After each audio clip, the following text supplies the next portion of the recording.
Түлкі, тасбақа және кене ертегісі. Ертеде түлкі, тасбақа және кене дос болыпты.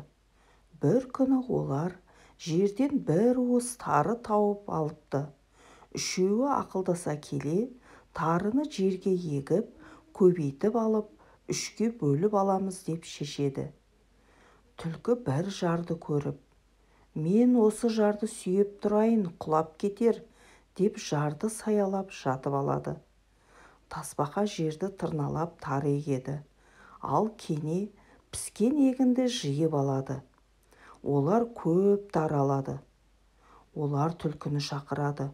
Түлкі келіп егінді көріп, «Тарыны үшеуміз бөліссек қаншадан тиеді? Алыс мөлшерде шығатын шығар. Одан да үшеуміз жарысып, кім озса егін соған бұйырсын», деді. Мақұл деп үшеуі қатарласып бір жерге келеді. 1, 2, 3 деп түлкі жүгіре бергенде кене түлкінің аяғына жабысып кетеді. Түлкі барынша жүгіріп мәреге бірінші боп жетеді.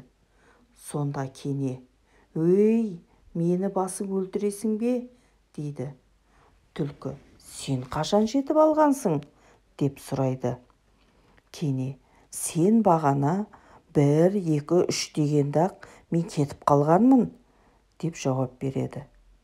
Екеуі дауласып жатқанда ентігіп тасбақа келеді. Тасбақа, «Әй, түлкі, мен бір пәле көріп келдім. Жаңа маған 2 қара бүркіті және тазы иттері бар ат мінген 2 адам келді. Түлкі жолдасыңды тауып бер деп мені қорқытты. Түлкі, мен сен туралы айтқан жоқпын. Енді олар маған сенбей осы жаққа қарай келе жатыр», дейді. Түлкі, «Мені айта көрмеңдер» деп жалынады. Түлкі, «Мына тарыны екеуің тең бөліп алыңдар. Мен сендерге ризамын. Аңшылар мені сұраса, білмейміз қайда кеткенін деңдер», деп түлкі қаша жөнеледі.